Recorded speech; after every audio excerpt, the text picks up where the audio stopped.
Jadi saya kira gitu, karena ini sudah proses keterangan terdakwa terakhir kan, sudah selesai semua dan prinsipnya sudah sekian lama kita bergulat untuk menggali kebenaran material, untuk menggali alat-alat bukti, untuk menguji alat-alat bukti, saksi, surat, dan lain sebagainya, termasuk ahli, termasuk juga keterangan terdakwa. Maka saya kira segalanya kita serahkan sekarang dengan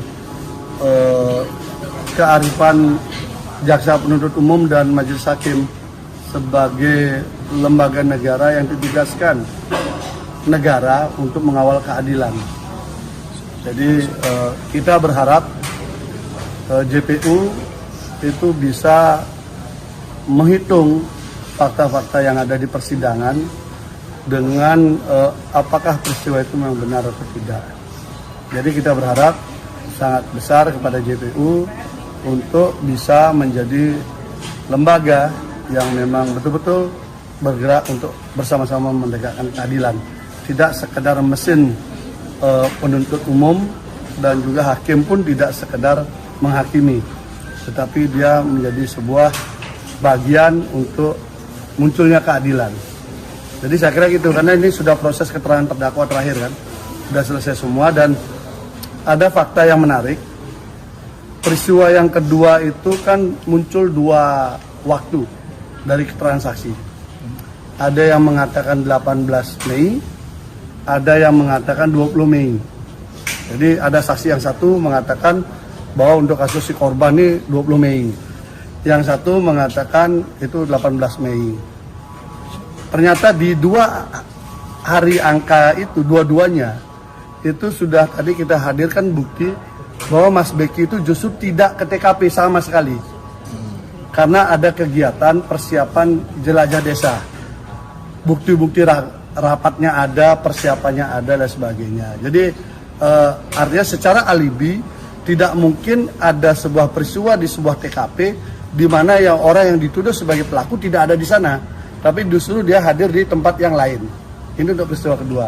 Jadi menjadi linier dengan keterangan saksi yang lain yang disebut melihat WA ancaman, yang kemudian disebut menggonceng sepeda motor, atau yang menyiapkan termos bersih minuman air panas. Itu linier karena mereka mengatakan semua tidak pernah ada peristiwa itu. Ternyata tadi sudah muncul alibi di mana di waktu yang sama yang disebutkan salah satu saja, ini tidak dua-duanya. Dua waktu itu berada di tempat lain, bukan di TKP. Dengan ada bukti foto, kebetulan ada orang nge-share kegiatan itu, beliau ada di situ memimpin rapat. Jadi persiapannya jelajah desa dan lanjut kemudian persiapan berangkat jelajah desa. Dan itu semua berangkat dari pondok, bukan dari TKP. Bang, terkait masalah keterangan dari saksi yang sebelumnya dibantah dan dibenarkan itu, apa aja yang dibenarkan, Bang? Saksi yang dibenarkan adalah ada proses pengenalan, interview, tetapi lokasinya salah. Lokasi itu di teras, itu sama semua. Tidak ada spesial hanya korban dibuatkan tempat tersendiri, itu nggak ada. Sama semua dan itu linear dengan saksi-saksi yang lain yang mengatakan ada di situ. Kemudian proses bahwa ada pernah didatangi orang rame-rame itu memang betul, tapi konteksnya adalah konteks organisasi, di mana ada gerakan yang ingin menumbangkan beliau untuk berhenti menjadi ketua umum OPSID, Organisasi Pemuda Sidikiyah. Dan beliau sebenarnya menyampaikan, tidak masalah saya kalau diganti, yang penting itu atas perintah Pak Kiai, karena yang menunjuk beliau adalah Pak Kiai gitu loh. Jadi posisinya di sana, dan beliau menyampaikan bahwa nama-nama beliau memang ditempatkan di berbagai lembaga maupun di berbagai usaha, tapi beliau tidaklah fokus di usaha itu ataupun di lembaga itu, termasuk di IMQ maupun MQ gitu. Karena beliau juga mengatakan linear dengan saksi sebelumnya, beliau memang pernah disuruh, dimintai untuk mengajar, itu mengisi ruang kosong tahun 2012. Tahun 2013 sampai sekarang itu tidak pernah mengajar. Jadi tidak pernah menjadi guru. Dan itu linear juga, walaupun saksi korban mengaku bahwa dia gurunya, tetapi di sidang juga mengaku tidak pernah diajar oleh korban. Hanya tidak ada relasi hubungan guru dengan murid juga di sana gitu. Bang, tadi JPU juga menyatakan kalau Mas Beki ini sendiri pernah pacaran, diakui berpacaran dengan salah satu saksi, dan juga ada laporan yang pernah dicabut. Itu seperti apa, Bang? Tanggapannya? Bukan.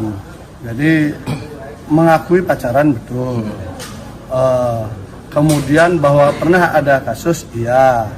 Kasus itu kemudian selesai dengan kesepakatan, itu tidak betul. Kenapa? Karena kesepakatan mereka itu berada kalau nggak salah di 2018. Selisih setahun itu baru kasusnya itu berhenti. Dengan pertimbangan dari penyidik adalah tidak cukup bukti. Nah, kenapa tidak cukup bukti? Pertama, karena mereka hubungannya hubungan pacaran. Tahun Kedua, 2018 ya? Iya, artinya dari laporan ya, dia pacaran. Tetapi juga pacaran pun tidak sampai berhubungan sangat jauh. Tetapi sangat kuat potensinya yang bersangkutan adalah orang yang kecewa. Karena tidak berlanjut proses setelah pacarannya gitu loh. Jadi itu posisi yang ada dari peristiwa itu. Dan itu tidak ada dalam dakwaan sebenarnya. Itu hanya bumbu-bumbu saja. Karena di dalam dakwaan JPU kan tidak disebutkan itu. Karena tugas kita di pengadilan ini kan menggali dakwaan sebenarnya.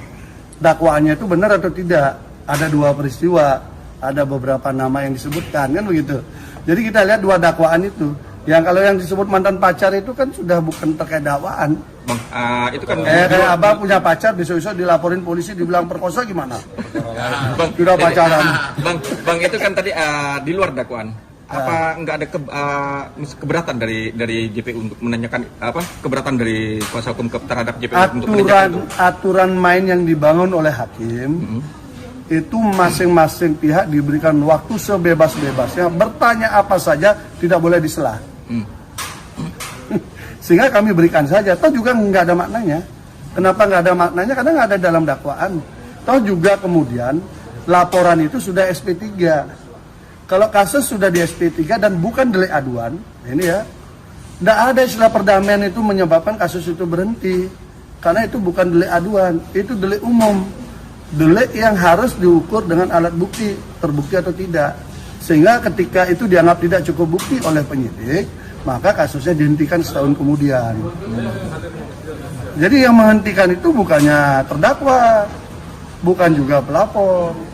Jadi yang menghentikan itu adalah penyidik. Tuh. Sehingga tidak ada korelasinya. Justru yang muncul adalah beliau menjelaskan tentang perbedaan. Ini kan sering cara pandangnya berbeda. Baik JPU maupun hakim dan kita pun menganggap sistem pendidikan di Ponpes itu sama persis dengan apa yang ada di formil yang lain. TK, SD, SMP, SMA, kemudian kuliah gitu kan. Pemahaman kuliah di sini ternyata bukan kuliah kayak di perguruan tinggi itu, tidak. Itu puncak pelajaran thoriqohnya yang langsung diajarkan oleh Pak Kiai.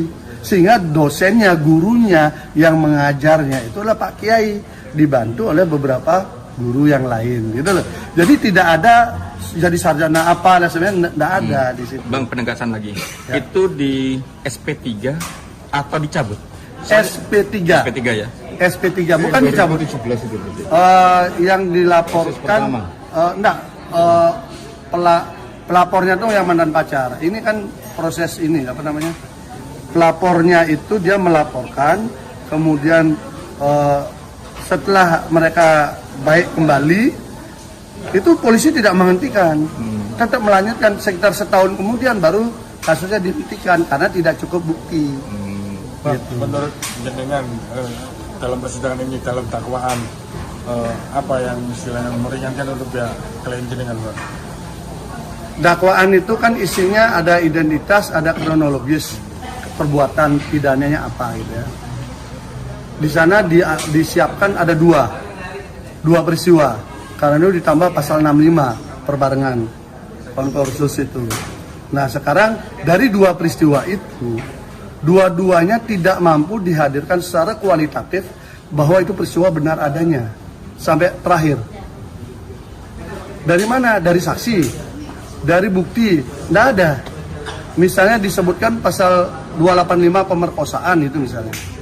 Kita tadi hadirkan chatnya tuh, kita konfirmasi betul. Masa ada orang habis diperkosa besoknya ngechat saya? Di mana ada rumusnya itu? Kan ada. Nah, justru yang ada jawaban-jawaban terdakwa di sana istilahnya jengkel gitu loh. Dan kita konfirmasi kenapa Anda menjawab dengan rada jengkel gitu loh. Jadi di situ aja kelihatan bahwa motifnya beda. Kalau itu kejadian 2017 jadi perkosa, mestinya langsung lapor. Jangan sampai 2019 baru lapor, baru nggak jadi dikawinin kan gitu. Itu yang problemnya. Masa baru nggak jadi kawin lapor. Itu mantan pacar nggak jadi dikawinin lapor. Bahaya kita jadi laki-laki nanti kan. Jadi korban berarti laki-laki. Iya, laki-laki jadi korban. Kita mikir kalau mau pacaran lama-lama kan. Bisa dikatakan ya dakwaan JPU lemah ya atas perkara ini. Bukan hanya lemah, tapi memang dua peristiwanya nggak ada. Bagaimana orang dihukum atas sebuah peristiwa yang dia tidak ikut di dalamnya. Yang terakhir kan tadi saya cerita alibinya.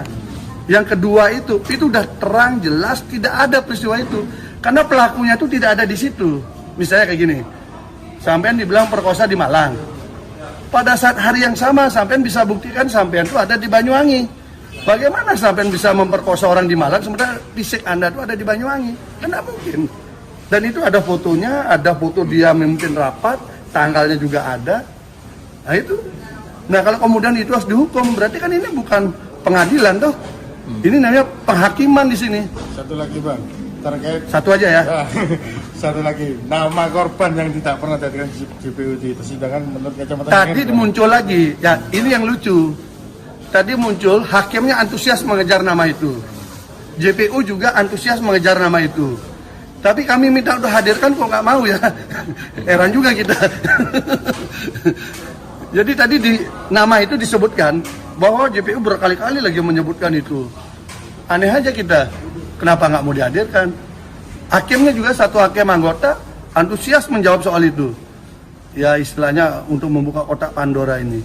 Antusias mengejar itu, tapi nggak dihadirkan juga di sini. Aneh kan?